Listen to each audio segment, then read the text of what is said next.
faculty, staff and students, members of the media, ladies and gentlemen. As Governor of the State of West Bengal and Rector of this university, I deem it as an honor to be associated with the centenary celebrations of the Foundation Day of Vishwa Bharati. It is a great privilege to be present on this auspicious and momentous occasion. It is gratifying that our worthy Prime Minister Narendra Modi ji in a while will be setting the tone of this day and the year to follow. Today we stand on the cusp of centenary of the foundation of Vishwa Bharati, an institution of national importance on way to becoming a global icon in the field. The occasion reminds us that Gurudev Tagore envisioned Bharat as a powerhouse of progress and learning. Gurudev Thought's capsule and manifest the sublimity of ethos of learning. His resolve and foundational contributions, as also the visionary leadership of the Prime Minister of the country, would surely fructify into Bharat regaining its status as Vishwa Guru. The new national education policy, rightly acclaimed and hailed as a game changer, is in a varied ways influenced by Gurudev's emphasis on learning. Qualitative and significant shift from usual learning to emphasis on holistic education is a key factor of this policy. It rightly lays greater emphasis on independent thinking and creative impulses. New education policy will surely pave way for emergence of scenario envisioned by Tagore in his reflection, I quote, "Where the mind is without fear and the head is held high, where education is free," unquote. The foundational mantra of Gurudev was to rise and awaken oneself in education, fellow feeling and breadth of the soul. We all need to practice and disseminate these wholesome concepts. During the centenary year of Foundation Day celebrations, there will be activities that would help us exploit our talent, realize our potential, and generate optimism for Bharat becoming Vishwa Guru again. Ancient India was home to world-class institutions, Nalanda and Takshila, to name few. Time is ripe for us to take this lead now. Vishwa Bharati Foundation Day centenary celebrations will surely generate vibes that will directionally catalyze this wholesome scenario. It is in this spirit that we stand here together to celebrate the founding of this great institution. I urge and call upon the Vice Chancellor, the faculty and students of Vishwa Bharati, and everyone else to take forward Tagore's message and fulfill his dream of creating a bridge between human beings and widen knowledge across frontiers, and to practice the ethical life that he had envisioned for this ashram. I wish the institution a great time in future, which will start with the inspirational and motivational discourse of our Honorable Prime Minister. Thank you.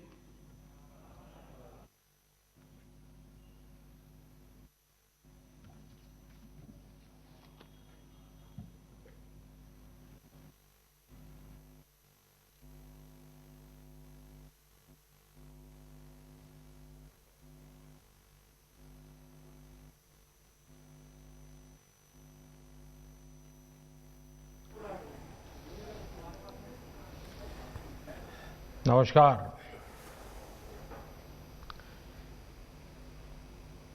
हे विधाता, दाओ दाओ मोदेर गौरव दावो। गुरुदेव ने कभी ये कामना छात्र छात्राओं के उज्जवल भविष्य के लिए की थी। आज विश्व भारती के गौरवमयी 100 वर्ष पर मेरी तरह पूरा देश इस महान संस्थान के लिए यही कामना करता है। हे विधाता, दाओ दाओ मोदे गौरव दाओ। पश्चिम बंगाल के गवर्नर श्री जगदीप धनखड़ जी, केंद्रीय शिक्षा मंत्री डॉक्टर रमेश पोखरियाल निशंक जी,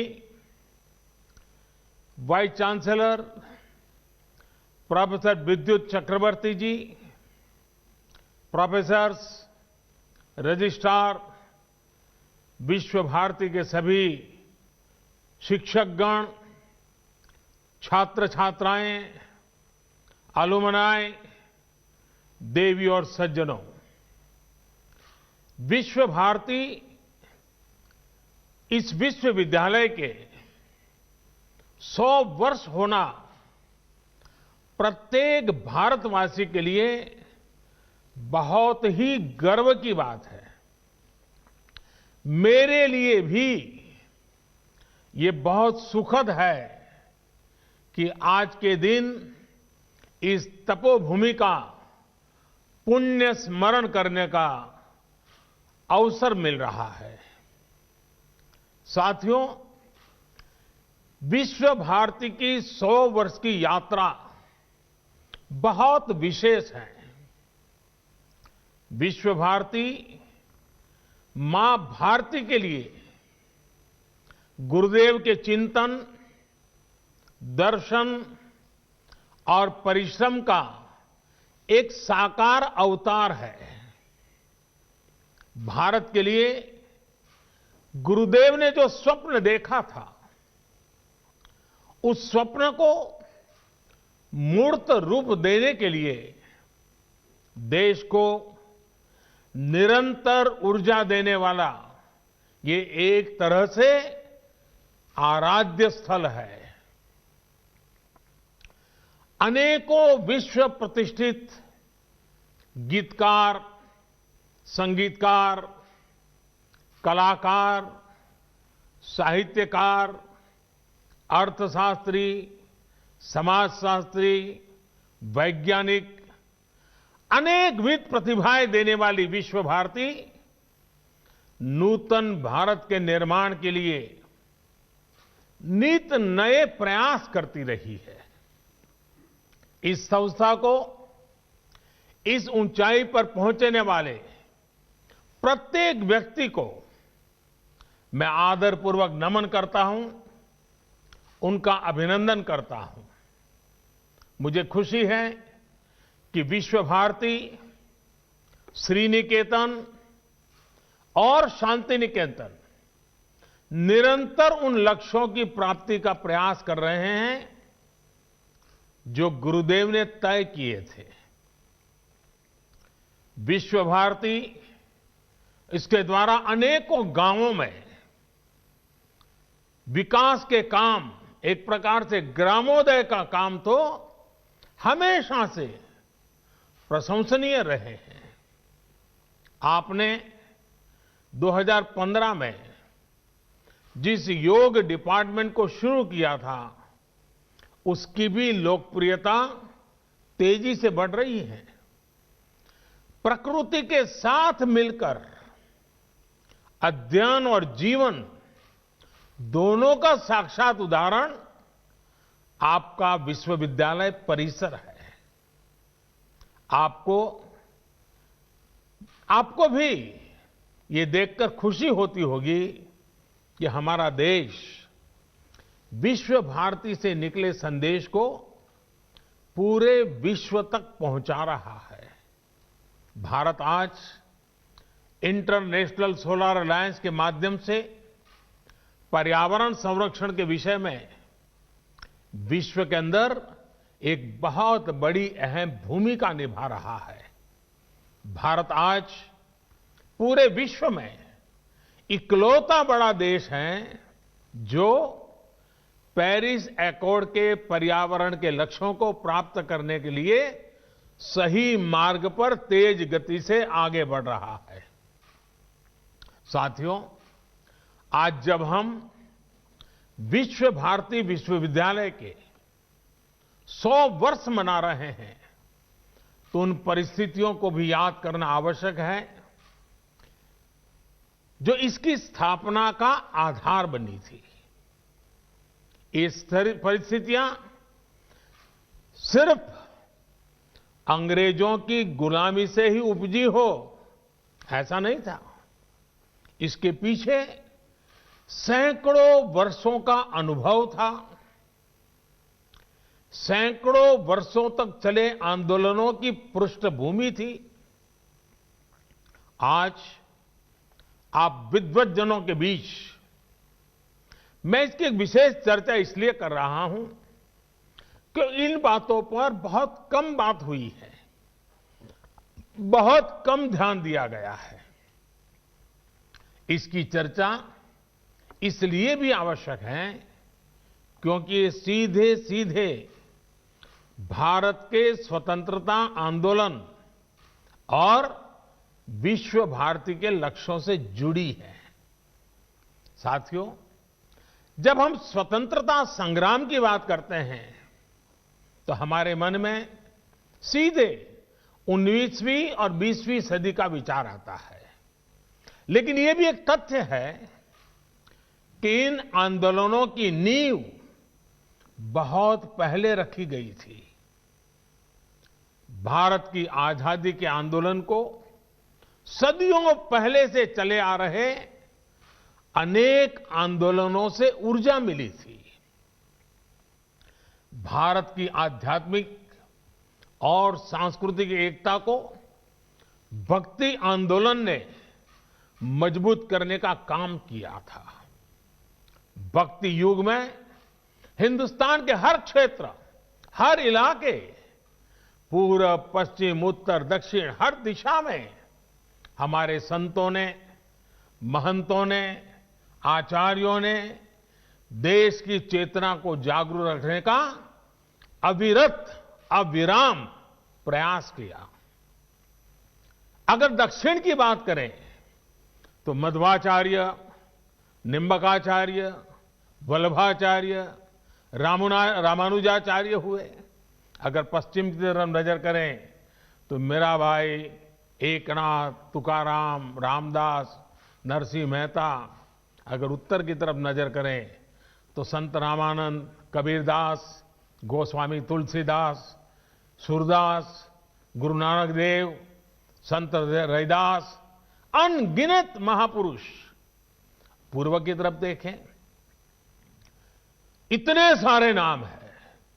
चैतन्य महाप्रभु और श्रीमद शंकरदेव जैसे संतों के विचारों से समाज को ऊर्जा मिलती रही। भक्ति काल के इसी खंड में रसखान, सूरदास, मलिक मोहम्मद जायसी, केशवदास, विद्यापति, न जाने कितने महान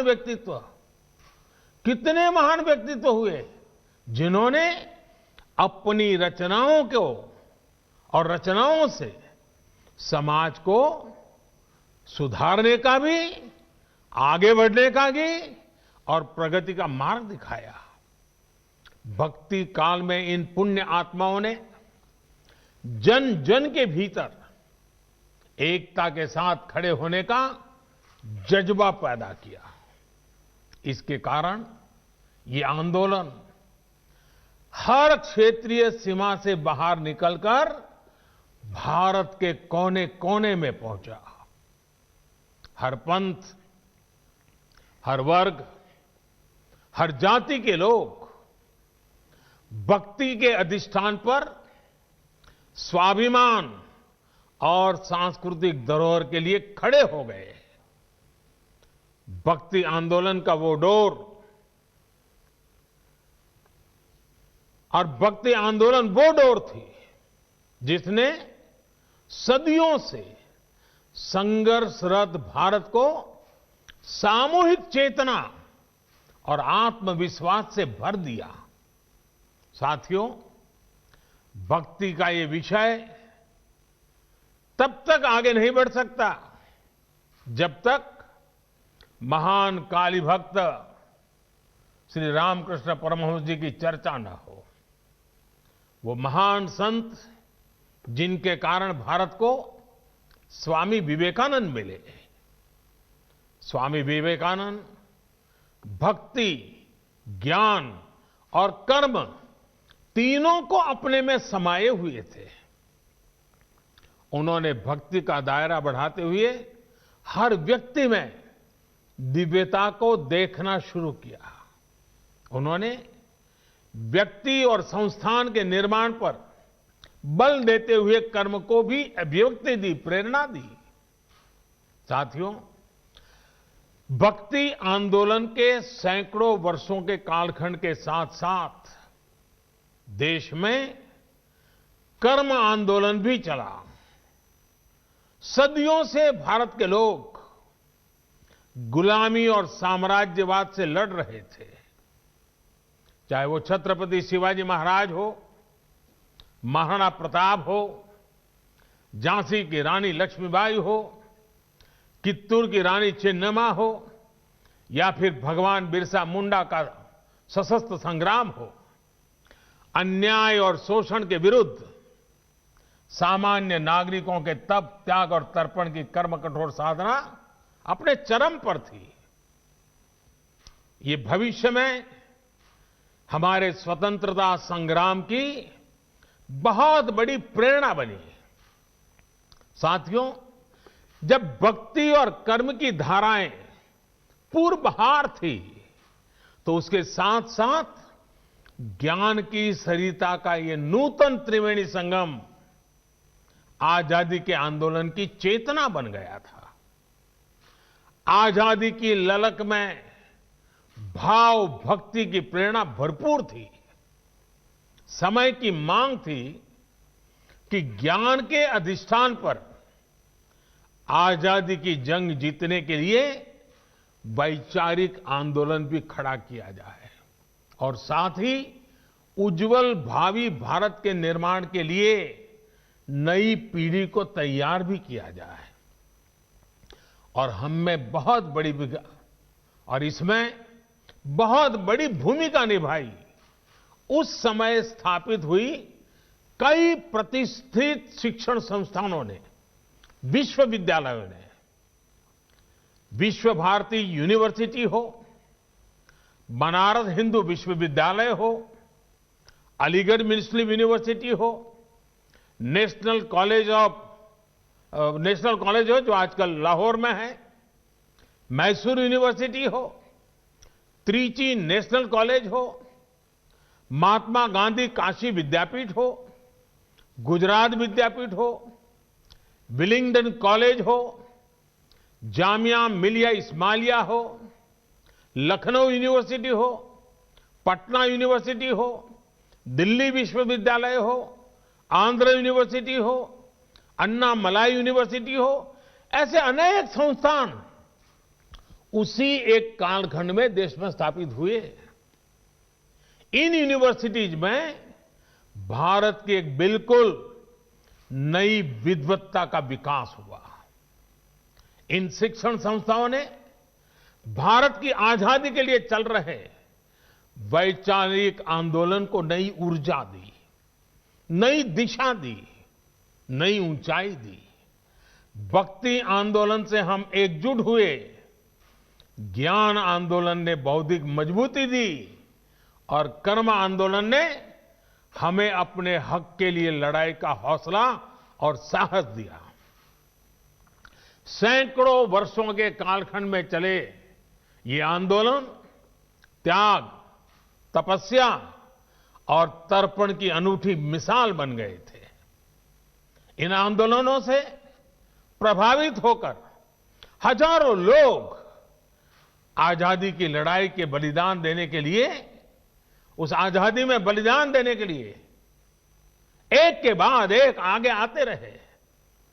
साथियों, ज्ञान के इस आंदोलन को गुरुदेव द्वारा स्थापित विश्व भारती विश्वविद्यालय ने नई ऊर्जा दी थी। गुरुदेव ने जिस तरह भारत की संस्कृति से जोड़ते हुए, अपनी परंपराओं से जोड़ते हुए विश्व भारती को जो स्वरूप दिया, उसने राष्ट्रवाद की एक मजबूत पहचान देश के सामने रखी। साथ साथ उन्होंने विश्व बंधुत्व पर भी उतना ही जोर दिया। साथियों, वेद से विवेकानंद तक भारत के चिंतन की धारा गुरुदेव के राष्ट्रवाद के चिंतन में भी मुखर थी। और ये धारा अंतर्मुखी नहीं थी। वो भारत को विश्व के अन्य देशों से अलग रखने वाली नहीं थी। उनका विजन था कि जो भारत में सर्वश्रेष्ठ है, उससे विश्व को भी लाभ हो, और दुनिया में अच्छा है, भारत उससे भी सीखे। आपके विश्वविद्यालय का नाम ही देखिए, विश्व भारती। मां भारती और विश्व के साथ समन्वय। गुरुदेव सर्वसमावेशी और सर्वस्पर्शी सह अस्तित्व और सहयोग के माध्यम से मानव कल्याण के बृहद लक्ष्य को लेकर चल रहे थे। विश्व भारती के लिए गुरुदेव का यही विजन आत्मनिर्भर भारत का भी सार है।